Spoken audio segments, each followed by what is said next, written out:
What's going on? Tim here with In-Card-Neeto Sports Cards, and welcome back to the 1954 Bowman weekly set build. And today we're diving into the next three cards in the set, and every week we're learning the stories behind these vintage classics. So stick around and let's share some Bowmans. All right, we got this thing turned around, and here we go. Here are our next three cards in the set. We are trying to complete the full set, but we're working on it.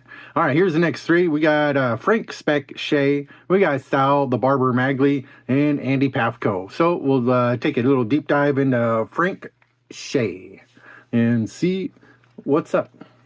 All right, here we go. Get a little up close and personal look there. And if we'll focus on him, there we go. All right, let's see what it has to say about Frank. Let's see. Frank Shea is known affectionately as Spec because of his freckles, and in this one you can't really see too much of his freckles. Let's see if we get a better focus there, and a little bit more of a close-up, and there we go. They must have omitted his freckles. But this card is well loved. Look at that, all the little creases on there. All the creases show up better on the back. Looks like it's been in somebody's back pocket for a little bit. But man, it looks great. I like it. I love the picture. It's fairly well centered in it. If you overlook the corners and all that kind of stuff, but not too bad. Not too bad. But anyways, let's see what else it has to say about him other than his freckles. And it says, "Don't let the friendly nickname fool you. Shea was one tough competitor. He made his mark right out of the gate with New York Yankees in 1947." A season most rookies only dream of. He went 14-5. Wow, that's pretty dang good that year. And helped lead the Yankees to the World Series. And even won Game 1, earning him the nickname the Yankee Clippers right-hand man. To top it off, he became an all-star in his rookie season. Not bad at all. Let's see what the back looks like there. I'll give you a little chance to read that too. But what really makes Shea's story special is his perseverance. He missed years of baseball serving in World War II. And when he came back, he didn't skip a beat. By 1954, when this Bowman card came out, Shea was pitching for the Washington Senators, continuing to grind it out on the mound with that signature intensity. His career might not have been the longest, but his story is pure baseball grit, hard work, comeback spirit, and Yankee heart. There you go. There you go. Does that Yankee heart still apply today in today's Yankees? You guys Yankees fans out there, why don't you let me know? But not a bad card. Let's go and check out the next one in our set. I flipped it over, but I didn't mention this is card number 104 on here. And there you go. Pretty cool. Pretty cool. I like that kind of stuff. And up next, let's take a good look at Sal, the Barber, Maglie, card number 105. Let's take a look at that. This one is, again, with that other lot that I picked up. You see that same stainage pattern on it in the same corner all the way around, up and down. And, yeah, look at that. It doesn't really show up on the back. Well, I guess it does. Just a little bit right there. But overall, the stain does not, I guess it'd be in this upper corner that it does kind of show. There's a little bit of watering. You can kind of see it did get wet, but not bad at all, really.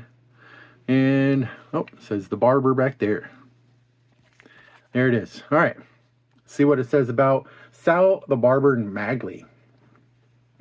We have one of the most feared and fascinating pitchers of the 1950s, Sal, the Barber, Maglie. There you go.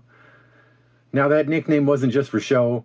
Maglie earned it because he loved giving batters a close shave, meaning his fastballs came in way too close for comfort. Probably backed him off right out that plate. Maglie's career took off with the New York Giants, where he became a fan favorite and a fierce competitor.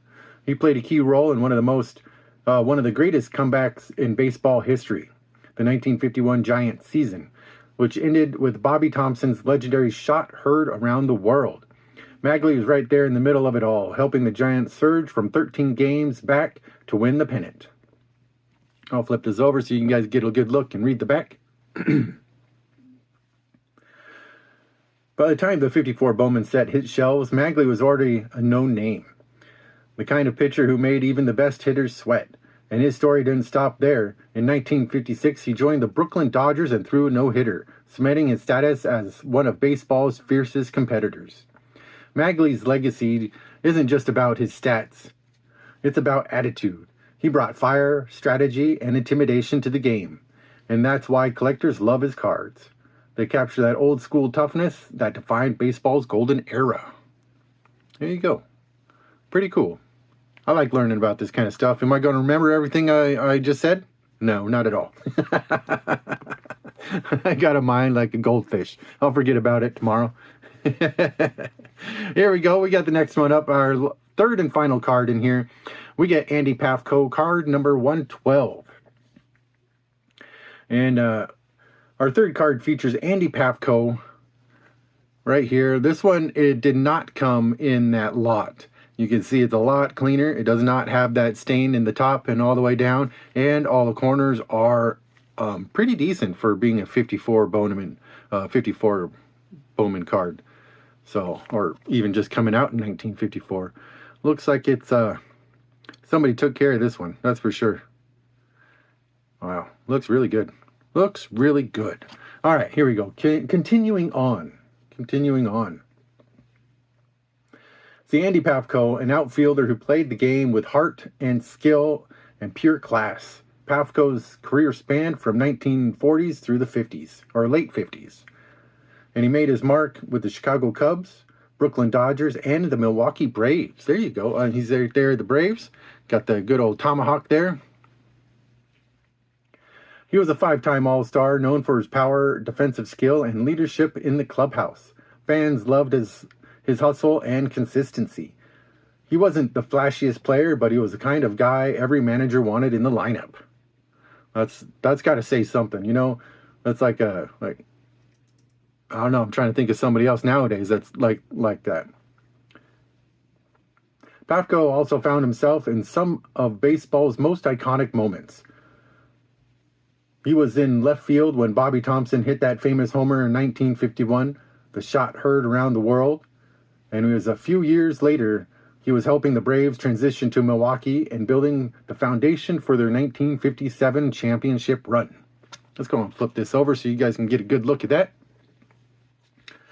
See, collectors will also recognize Pafko from his 1952 Topps #1 card, one of the most famous and challenging cards in the hobby. But the 1954 Bowman issue is just as classic, featuring Pafko in his Braves uniform, smiling confident and representing an era of baseball filled with grit and optimism. Look at that. What a great smile. What a great card. I love the uniform. Love it. Love it. I wonder if that's really the true color of the uniform. It's got like a purpley blue, like a royal blue, I guess. I don't know. It's really cool. Really cool. But there we go. We'll go and line these back up again. Get a good closing shot for you guys. I'm trying to get better at doing this stuff. The more I try, the worse it gets. Let's see. When you look at these three cards, Shea, Maglie, and Pafko, you're not just seeing old cardboard. You're seeing a story of post-war baseball. You're seeing players who helped rebuild the sport after World War II, who brought toughness, leadership, and excitement back to fans across America. The 1954 Bowman set is one of those collections that really captures baseball's soul. It's simple, colorful, and personal. Every player portrait feels like a snapshot of history, a moment frozen in time before baseball exploded into the modern era. These cards remind us of collecting isn't just about value, it's about preserving the stories of players who gave everything to the game. I'm trying to do the script thing. I don't know. What do you guys think? I don't know. I'm trying to do better here, guys. Let me know how it went. And what do you think about these next three cards? There are a stack of them that I still have to get through. So every week we will be doing this. And let's see here. I do have these to go, and I do have another lot of them coming in the mail. So I am continuing the set build, and we will get through this one day. Thank you for watching, and I'll see you guys on the next one. Adios.